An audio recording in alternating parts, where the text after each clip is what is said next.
Hoje vamos estudar o capítulo 18 do Evangelho segundo o Espiritismo, do item Dar-se-á aquele que tem, com as instruções dos Espíritos. Então, no item 13 e no item 14, vamos ler duas passagens bíblicas para depois estudar as instruções. No item 13, começa assim: Aproximando-se dele, seus discípulos lhe disseram: Por que lhes falas por parábolas?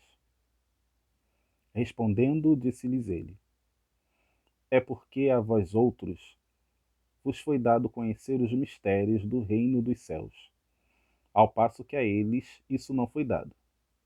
Porque aquele que já tem, mais se lhe dará, e ele ficará na abundância. Aquele, entretanto, que não tem, mesmo o que tem, se lhe tirará. Por isso é que lhes falo por parábolas, porque vendo nada veem, e ouvindo nada entendem, nem compreendem. Neles, nos mistérios do reino dos céus, se cumpre a profecia de Isaías quando diz: Ouvireis com os vossos ouvidos e nada entendereis. Olhareis com os vossos olhos e nada vereis. Mateus 13, versículo 10 a 14. E no item 14, tende muito cuidado com o que ouvis, porquanto usarão para convosco da mesma medida de que vos houverdes servido para medir os outros. E ainda se vos acrescentará, pois ao que já tem, dar-se-á, e ao que não tem, até o que tem se lhe tirará.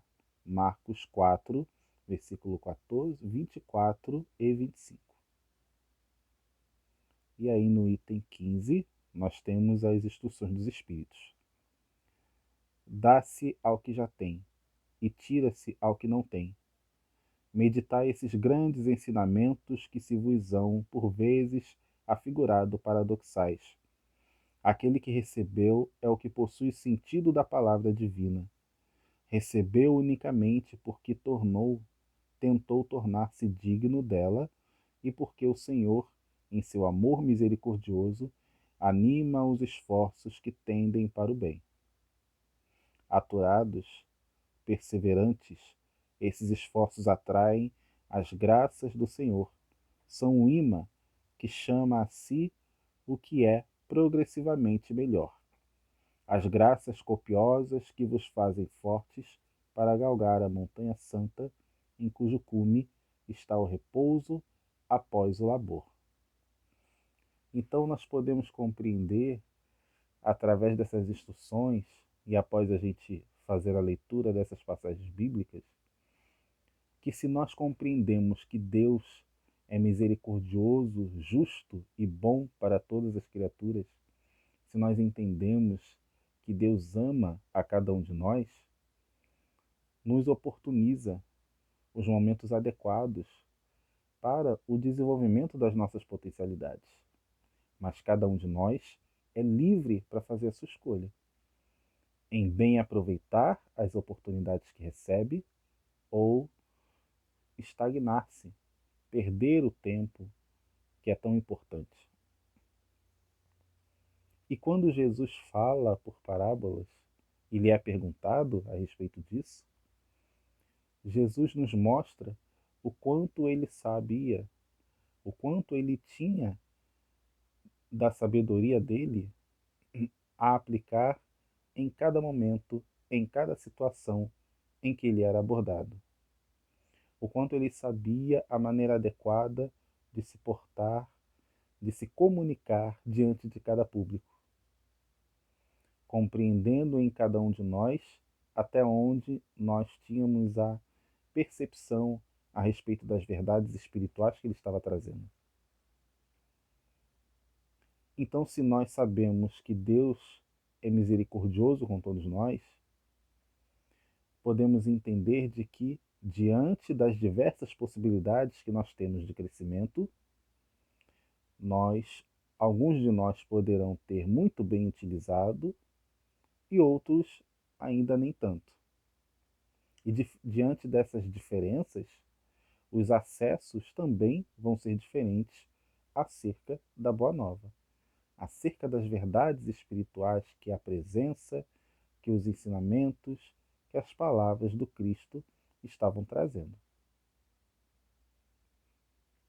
Então, diante disso, através do alto trabalho de cada um de nós, através dos esforços que cada um de nós realiza por crescer, tanto intelectualmente quanto moralmente, estamos em diferentes graus, em diferentes condições espirituais. E diante dessas diferenças, nós podemos perceber o quanto já houveram muitas conquistas em espíritos que vivem na Terra, conquistas estas de suas percepções a respeito de si mesmo, das suas próprias imperfeições, do quanto ainda pode mudar, das próprias potencialidades, quanto também dos recursos intelectuais. E todo esse processo, ele continua. Alguns já realizando de uma maneira um pouco mais profunda, outros de uma maneira ainda mais superficiais.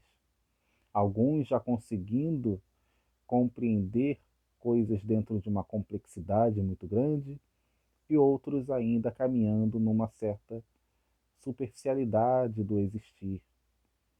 Mas todos nós somos passíveis de crescer, de evoluir. Mas é um trabalho, é um esforço de cada um de nós. Então, dar-se-á ao que já tem, né, nos mostra esse movimento, esse resultado diante das conquistas, né, daquele que trabalhou-se para melhorar-se.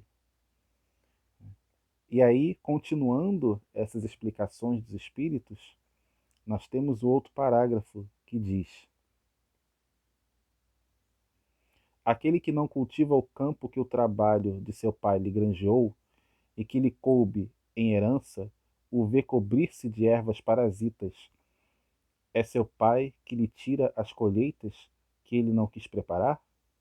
Se a falta de cuidado deixou fornecessem as sementes destinadas a produzir nesse campo, é o seu pai que lhe cabe acusar por nada produzirem elas? Não e não. Em vez de acusar aquele que tudo lhe prepara, Deus, de criticar as suas doações, queixe-se do verdadeiro autor de suas misérias, si mesmo, e arrependido e operoso, meta corajoso mão à obra, arroteie o solo ingrato com o esforço de sua vontade, lavre-o fundo com auxílio do arrependimento e da esperança, lance nele confiante a semente que haja separado por boa, dentre as mais, regue-o com o seu amor e a sua caridade. E Deus, o Deus de amor e de caridade, dará àquele que recebera. Verá ele então coroados de êxito os seus esforços e um grão produzir 100 e outro 1000. Ânimo, trabalhadores, tomai dos vossos arados e das vossas charruas, lavrai os vossos corações, arrancai deles a cisânia, semeai a boa semente que o Senhor vos confia e o orvalho do amor lhe fará produzir frutos de caridade, um espírito amigo.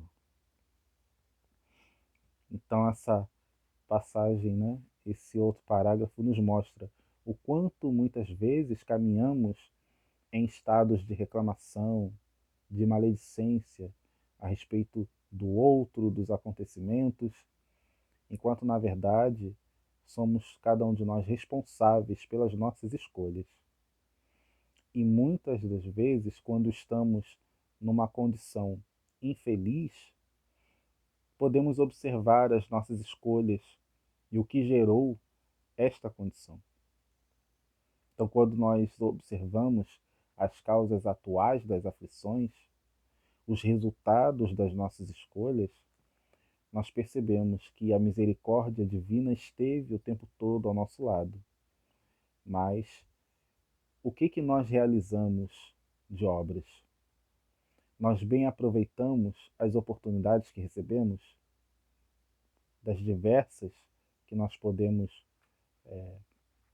identificar, que nós podemos perceber. Então, é importante que a gente identifique que muito Deus nos oferece para que a gente cresça, para que nós possamos nos desenvolver e para que a gente possa fazer o nosso processo de autoconhecimento, de crescimento espiritual. Mas cabe a cada um de nós realizar os movimentos adequados para chegar nesse fim. Se Deus ama a cada um de nós, seria injusto se desse muita oportunidade para uns e nem tanto para outros.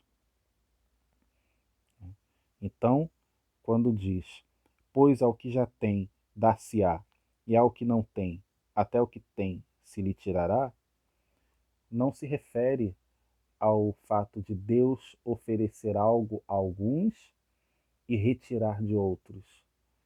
Se refere à imensa misericórdia de Deus em oferecer inúmeras oportunidades e amor a cada um de nós. Porém, diante de todo esse amor que é derramado sobre todas as criaturas, nós temos o nosso livre-arbítrio, que nos possibilita bem utilizar todas essas possibilidades que Deus nos oferece em realizar boas obras, crescer, desenvolver-se espiritualmente, ou estar ainda na estagnação e não realizar os trabalhos necessários para que nós avancemos. E diante dessas escolhas haverão consequências. Haverão consequências que trarão um futuro que poderá ser de felicidade, de bem-estar, ou poderá ainda ser de vivências ainda cheias de lições necessárias para que a gente retorne a um caminho muito mais assertivo. Então, para todas essas escolhas, Deus, em sua infinita misericórdia, nos oferece mais chance de repensar e conduzir as nossas ações sempre para uma via mais lúcida e mais amorosa conosco e com o próximo. Que a paz do nosso Mestre Jesus esteja conosco hoje e sempre. Graças a Deus.